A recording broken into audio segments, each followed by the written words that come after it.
lições eram eminentemente proveitosas, traziam-me novos conhecimentos e, sobretudo com elas, admirava cada vez mais a bondade de Deus, que nos permitia a todos a restauração do aprendizado para serviços do futuro. Muitos de nós havíamos atravessado zonas purgatoriais de sombra e tormento íntimo, uns mais, outros menos. Bastara, contudo, o reconhecimento de nossa pequenez, a compreensão do nosso imenso débito, e ali estávamos, todos reunidos em nosso lar, reanimando energias desfalecidas e reconstituindo programas de trabalho. Eu via em todos os companheiros presentes o reflorescimento da esperança. Ninguém se sentia ao desamparo. Observando que numerosos médiuns prosseguiam em valiosa permuta de ideias referentemente ao quadro de suas realizações, e ouvindo tantas observações sobre doutrinadores, perguntei a Vicente em tom discreto: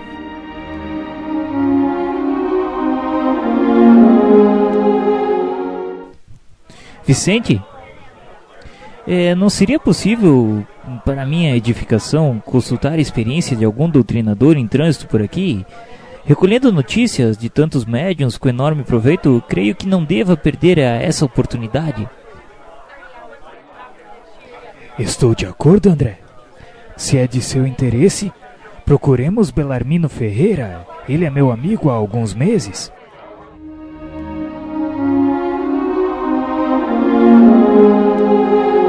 Segui o companheiro através de grupos diversos. Belarmino lá estava a um canto, em palestra com um outro amigo. Fisionomia grave e gestos lentos deixava transparecer grande tristeza no olhar humilde. Vicente apresentou-me afetuoso, dando início à conversação edificante, e após a troca de alguns conceitos, Belarmino, comovido, falou: Com que propósito, então, o meu amigo deseja conhecer as amarguras de um doutrinador falido? Seu Belarmino, me desculpe, não quero reabrir antigas feridas, mas desejaria conhecer a sua experiência para ganhar também a sua palavra educativa. Pois bem, relatarei então. A missão do doutrinador é muitíssimo grave para qualquer homem. Não é sem razão que se atribui ao nosso Senhor Jesus o título de mestre. Somente aqui vim ponderar bastante para essa profunda verdade. Meditei muitíssimo, refleti intensamente e concluí que, para atingirmos uma ressurreição gloriosa, não há por enquanto outro caminho além daquele palmilhado pelo doutrinador divino. É digna a menção à atitude dele, abstendo-se de qualquer escravização aos bens terrestres.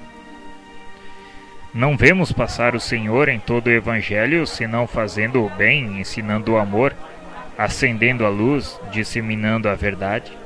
Nunca pensou nisso? Depois de longas meditações, cheguei ao conhecimento de que na vida humana, junto aos que administram e aos que obedecem, aos que ensinam. Chego, pois, a pensar que nas esferas da crosta há mordomos, cooperadores e servos. Muitos, especialmente os que ensinam, devem ser os últimos. Entende, meu irmão? Ah, sim. Havia compreendido perfeitamente. A conceituação de Belarmino era profunda, irrefutável. Aliás, nunca ouvira tão belas apreciações relativamente à missão educativa. E após ligeiro intervalo, continuou sempre em tom grave, dizendo que é de estranhar certamente que ele havia fracassado sabendo tanto, e que a sua tragédia angustiosa, porém, é a de todos os que conhecem o bem, esquecendo-se da prática. E ele calou-se novamente, pensou um pouco e prosseguiu na sua narrativa. Faz muitos anos saí de nosso lar com tarefa de doutrinação no campo do espiritismo evangélico. Minhas promessas aqui foram enormes. Minha abnegada Elisa dispôs-se a acompanhar-me no serviço laborioso, ser minha companheira desvelada, abençoada amiga de sempre. Minha tarefa constaria de trabalho assíduo no Evangelho do Senhor, de modo a doutrinar primeiramente com o exemplo e em seguida com a palavra. Duas colônias importantes que nos convizinhavam enviaram muitos servos para a mediunidade e pediram ao nosso governador cooperasse com a remessa de missionários competentes para o ensino e a orientação. Não obstante meu passado culposo, candidatei-me ao serviço com o endosso do ministro Gedeão, que não vacilou em auxiliar-me. Deveria desempenhar atividades concernentes ao meu resgate pessoal e atender à tarefa honrosa, veiculando luzes a irmãos nossos nos planos visíveis e invisíveis. Impunha-se-me, sobretudo, o dever de amparar as organizações mediúnicas, estimulando companheiros de luta, postos na terra a serviço da ideia imortalista. Entretanto, meu amigo, não consegui escapar à rede envolvente das tentações. Desde criança, meus pais socorreram-me com as noções consoladoras e edificantes do espiritismo cristão. Circunstâncias várias que me pareceram casuais situaram-me o esforço na presidência de um grande grupo espiritista. Os serviços eram promissores, as atividades nobres e construtivas, mas enchi-me de exigências levado pelo excessivo apego à posição de comando do barco doutrinário. 8 médiuns extremamente dedicados ao esforço evangélico ofereciam-me colaboração ativa. Contudo, procurei colocar acima de tudo o preceito científico das provas insofismáveis. Cerrei os olhos à lei do merecimento individual. Ouvidei os imperativos do esforço próprio e, envaidecido com os meus conhecimentos do assunto, comecei por atrair amigos de mentalidade inferior ao nosso círculo, tão somente em virtude da falsa posição que usufruía na cultura filosófica e na pesquisa científica. Insensivelmente vicejaram-me na personalidade estranhos propósitos egoísticos.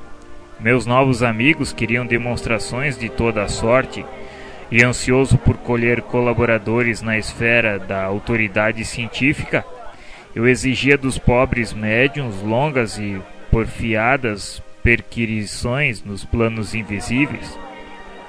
O resultado era sempre negativo, porque cada homem receberá agora e no futuro de acordo com as próprias obras, e isso me irritava. Instalou-se a dúvida em meu coração devagarinho. Perdi a serenidade do outro tempo e comecei a ver nos médiuns que se retraíam aos meus caprichos companheiros de má vontade e má fé. Prosseguiam nossas reuniões, mas na dúvida passei a descrença destruidora. Não estávamos num grupo de intercâmbio entre visível e o invisível? Não eram os médiuns simples aparelhos dos defuntos comunicantes? Por que não viriam aqueles que pudessem atender aos nossos interesses materiais imediatos? Não seria melhor estabelecer um processo mecânico e rápido para as comunicações? Por que a negação do invisível aos meus propósitos de demonstrar positivamente o valor da nova doutrina? Debalde, Elisa me chamava para a esfera religiosa e edificante, onde poderia aliviar o espírito atormentado. O Evangelho, todavia, é livro divino, e enquanto permanecemos na cegueira da vaidade e da ignorância, não nos expõe seus tesouros sagrados. Por isso mesmo taxava-o de velharia, e de desastre a desastre, antes que me firmasse na missão de ensinar, os amigos brilhantes do campo de cogitações inferiores da terra arrastaram-me ao negativismo completo. Do nosso agrupamento cristão, onde poderia edificar construções eternas, transferi-me para o movimento não da política que eleva, mas da politicalha inferior, que impede o progresso comum e estabelece a confusão nos espíritos encarnados. Por aí estacionei muito tempo, desviado dos meus objetivos fundamentais, porque a escravidão ao dinheiro me transformara os sentimentos. E foi assim, até que acabei meus dias com uma bela situação financeira no mundo e um corpo crivado de enfermidades, com um palácio confortável de pedra e um deserto no coração. A revivência da minha inferioridade antiga religou-me a companheiros menos dignos no plano dos encarnados e desencarnados, e o resto, meu amigo, poderá avaliar. Tormentos, remorsos, expiações. Mas como não ser assim? Como aprender sem a escola, sem retomar o bem e corrigir o mal?